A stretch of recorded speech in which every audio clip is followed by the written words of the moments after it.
viveu numa terra como essa e a gente perder, é um trauma. A gente perder isso. Entende o que eu quero dizer?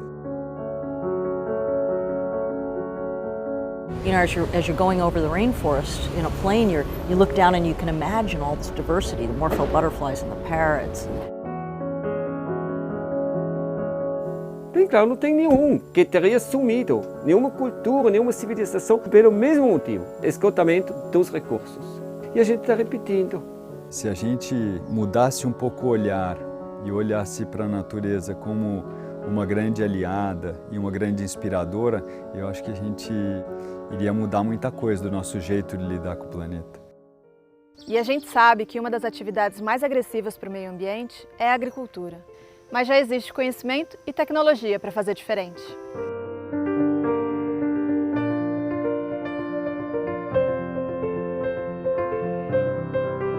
Para mim, a agrofloresta é isso, sistemas que são inspirados na natureza. To me, that's truly taking the rainforest as a model, right? The structure of the rainforest grants the function of abundance, really. And this is not so well known. Agroecology is a major tool in fighting climate change. A ciência vem avançando muito na interpretação do conceito agroflorestal de maneira integral. A gente pode pensar a agrofloresta com qualquer tipo de arranjo ou de combinação do componente florestal com o componente agrícola, com o componente pecuário. Há uns 10 anos atrás não existiam muitos filmes sobre a agrofloresta e a gente resolveu buscar modelos para filmar e para aprender também. Dentre as muitas experiências brilhantes que a gente viu por aí, uma chamou muito a nossa atenção, foi a agricultura sintrópica do Ernest Goethe. Viver de floresta, produzir alimentos na floresta, com floresta, posso mostrar que funciona.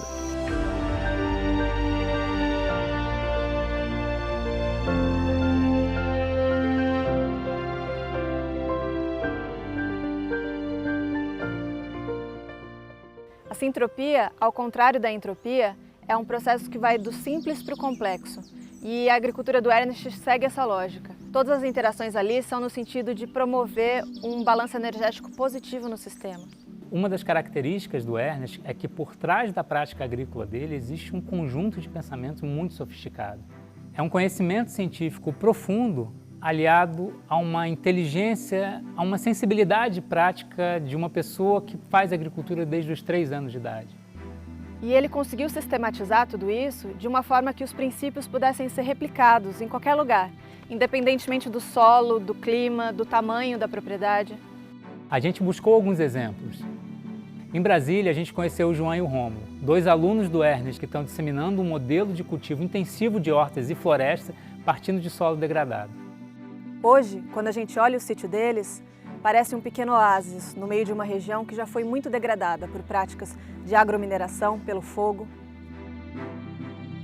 Então a gente tem que procurar um sistema para restaurar os ambientes que funcione e que produza e que retorne. Porque sustentabilidade tem que ser econômico, social e ambiental. O foco do nosso trabalho aqui é recuperação de solo com produção de hortaliça e futuramente fruta, né? A sucessão vegetativa com o espaçamento e a ocupação dos andares no tempo e aí a poda das árvores, a poda das bananeiras, a poda das fruteiras. Esse trabalho da poda, de trazer o material para baixo o tempo todo, é o grande barato do trabalho do Ernest, que eu nunca vi por aí.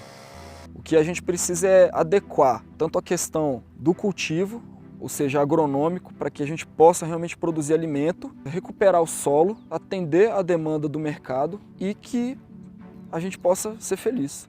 A ideia é essa.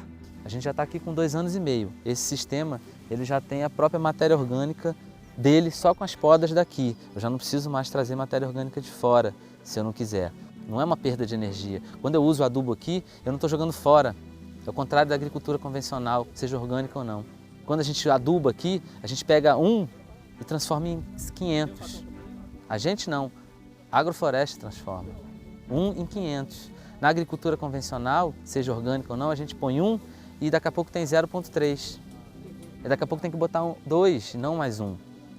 Né? Porque a gente não está trabalhando com a vida, com os processos da vida. Então aqui a gente usa o mecanismo floresta, que é o motor que gira e faz o planeta respirar e viver na agrofloresta.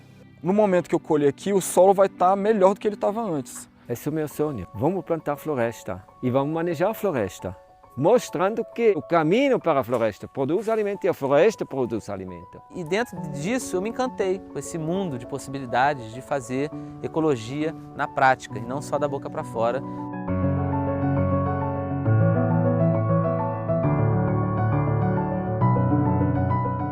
O grande barato é realmente as grandes possibilidades que tem, porque quando você entende como funciona a sucessão natural vegetativa e coloca a produção de alimento nesse formato, que é a tecnologia natural que o planeta usa, a gente entra no mecanismo, numa sincronicidade com o planeta. Então, esse é o trabalho do Ernesto. Ele entendeu como funciona a floresta e ele coloca, então, a produção de alimento para funcionar na engrenagem do planeta. Esse é o trabalho da abundância, para a gente chegar num estado de abundância.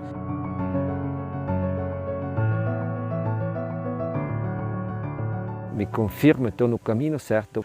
Trabalhar para criarmos áreas de inclusão permanente e não áreas de proteção permanente do ser humano.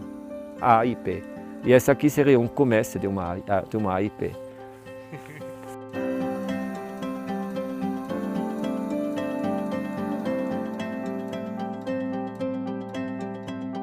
Outra experiência, agora num contexto completamente diferente, é a de um empresário que está enfrentando o desafio da grande escala no interior de São Paulo. Lá a gente encontrou uma fazenda de orgânicos, estruturada como empresa, que encampou um projeto de pesquisa aplicada em sistemas biodiversos adaptados para grandes áreas. A gente vê desse lado aqui, né? A gente fez um plantio aqui orgânico de madeira sem investir em matéria orgânica no solo, né? Isso que o Ernest desenvolveu das leiras, né? E a gente vê uma diferença enorme. Esse sistema aqui tem uns 6 meses a mais que esse daqui e esse daqui está muito mais bonito, mesmo mais jovem. Você observa que o projeto está montado em solos com muita areia, solos muito sensíveis à degradação. Quando eu falei para o Ernest que eu comprei essa terra aqui, eu falei, mas lá a terra ruim, arenosa. Ele falou, não tem terra ruim. E olha o que a gente está conseguindo fazer aqui em 1 ano e meio, é incrível.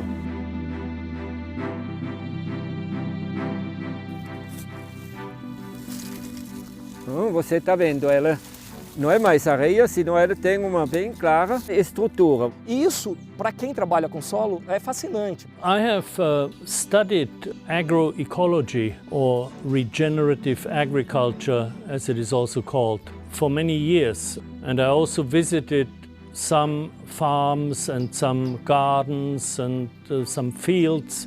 But here at Fazenda da Toca, I saw it for the first time on a large scale, and I was extremely impressed. A gente sabe hoje que os grandes desafios aí ambientais, econômicos, eles são em grande escala. Então nós precisamos buscar soluções em grande escala também. E já faz 7 anos que a agricultura sintrópica vem sendo adaptada para grandes áreas. Os princípios são os mesmos. O desafio é colocar isso numa forma para ser mecanizada. Está fechando aqui uma coisa que eu e o Ernest já estamos trabalhando há muito tempo.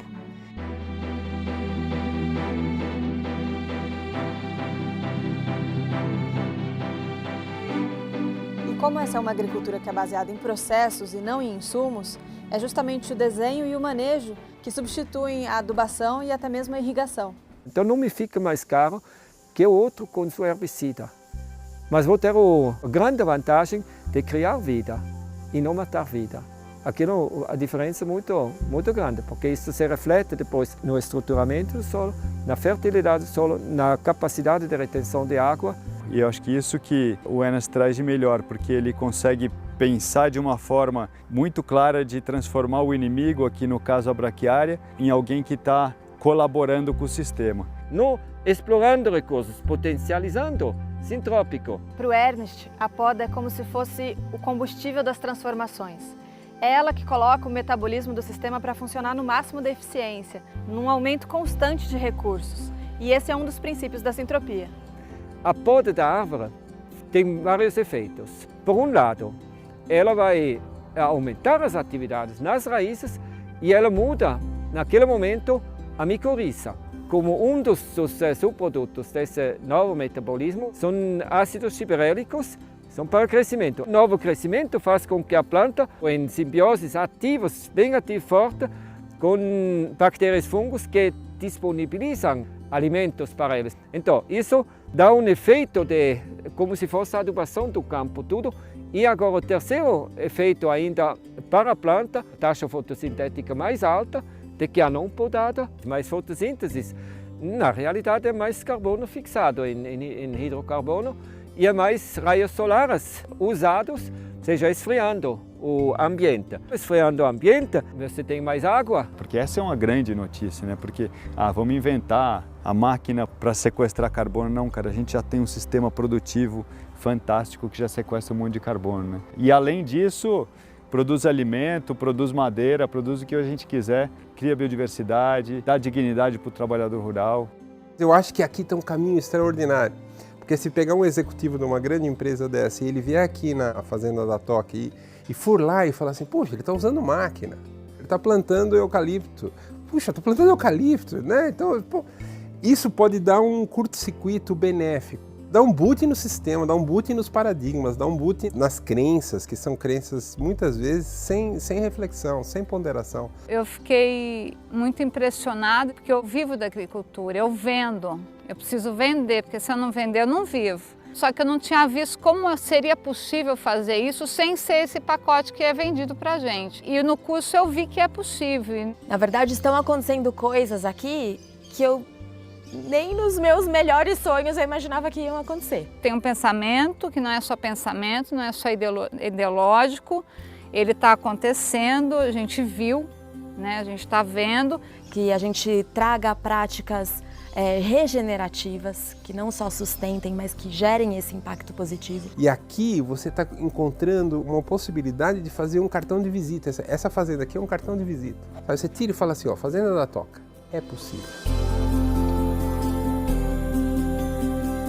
Se com pouco tempo os meninos de Brasília e a Fazenda da Toca perceberam melhoras, imagina um lugar que recebe esse manejo há 40 anos.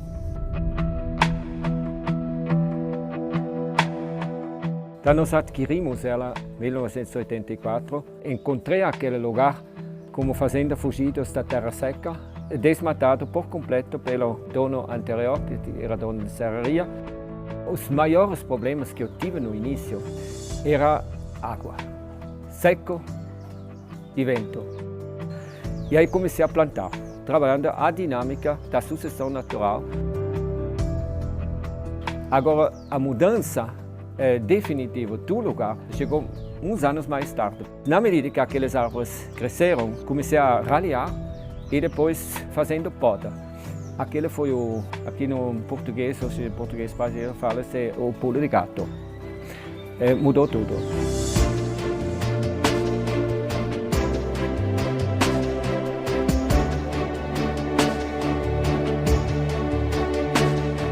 Já são 500 hectares reflorestados.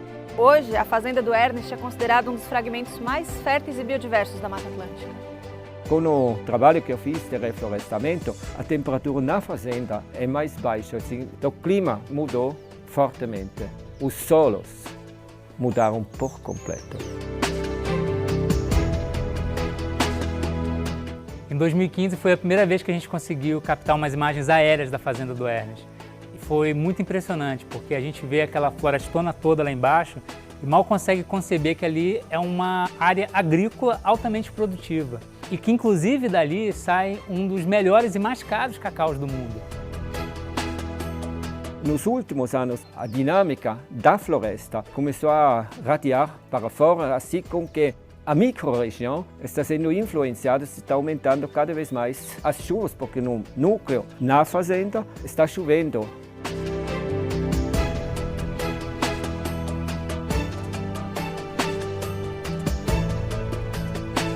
Hoje em dia, agora, todos os desertos hídricos têm água o ano inteiro, mesmo nos tempos mais secos.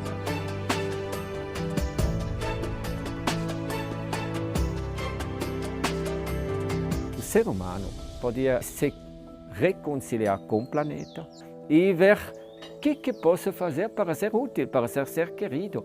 Só que a gente não não percebe, ou seja, não enxerga, por termos desligado da vida no planeta, achando que nós somos os inteligentes e não vendo que somos parte de um sistema inteligente.